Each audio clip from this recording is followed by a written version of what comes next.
Bismillahirrahmanirrahim. Nama saya Muhammad Safiuddin bin Masluki. Nombor metrik 067540. InsyaAllah pada hari ini saya akan membuat satu ulasan ataupun kritikan mengenai satu jurnal yang mana bertajuk Pengamalan Nilai Agama dalam Mengatasi Masalah Kemurungan.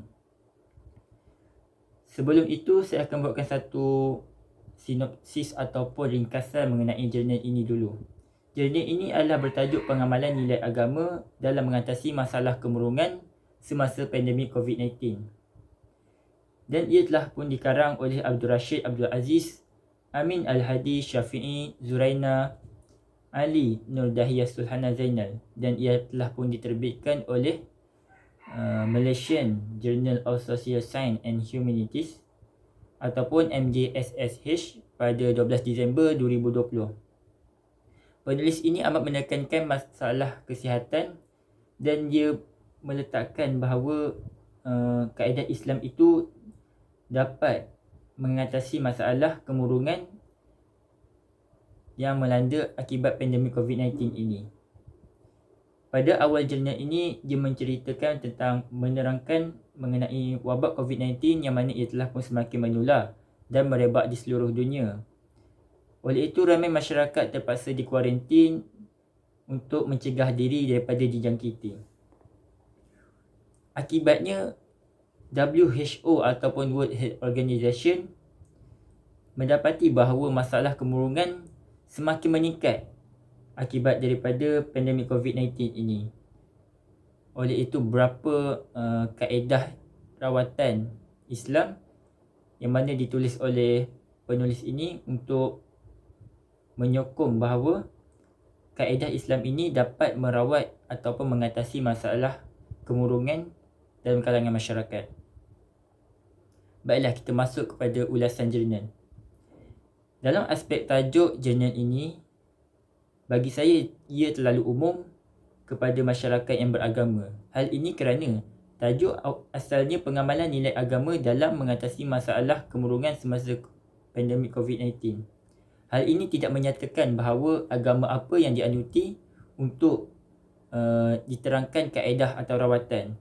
Hal ini akan mengelirukan pembaca dari agama lain.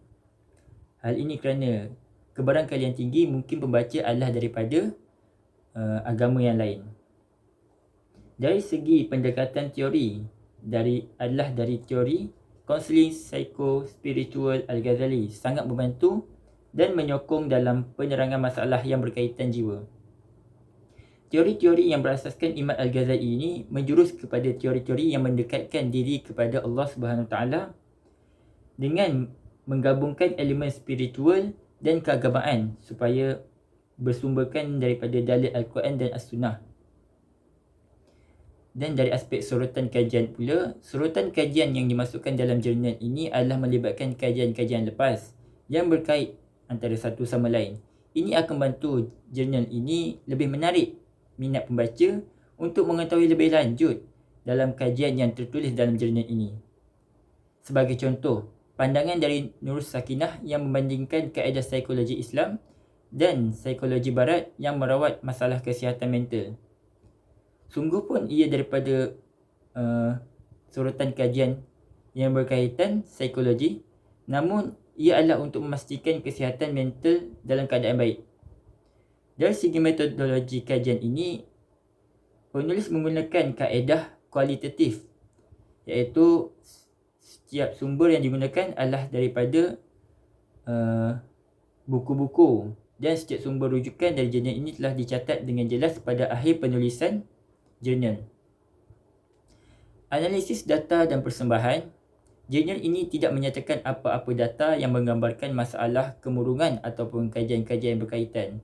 Namun, ia ada mengemukakan tentang faktor-faktor yang menyebabkan kemurungan pada musim pandemik COVID-19 mengikut peringkat yang paling tinggi hingga ke paling rendah.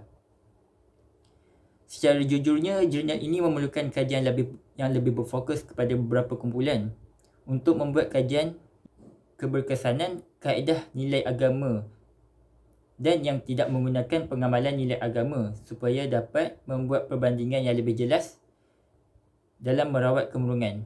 Namun, sudut pandang positif saya, jurnal ini memaparkan satu kajian yang unik. Hal ini kerana ia menggunakan kaedah Islam sebagai cara untuk mengurangkan masalah keburungan dalam masyarakat. Ini membuktikan bahawa Islam itu agama yang menyeluruh dalam segala aspek kehidupan. Dan akhirnya, jurnal ini bukan sahaja menunjukkan pengamalan nilai agama dalam mengatasi masalah kemurungan, tetapi sekaligus memupuk kembali keimanan dalam diri setiap masyarakat ataupun setiap diri seorang umat Islam, yang mana mereka telah pun leka ketika mengejar dunia sehingga mereka lupa bahawa setiap yang berlaku itu adalah kerana kekuasaan dan kehendak Allah SWT. InsyaAllah sampai situ saja. Assalamualaikum warahmatullahi wabarakatuh.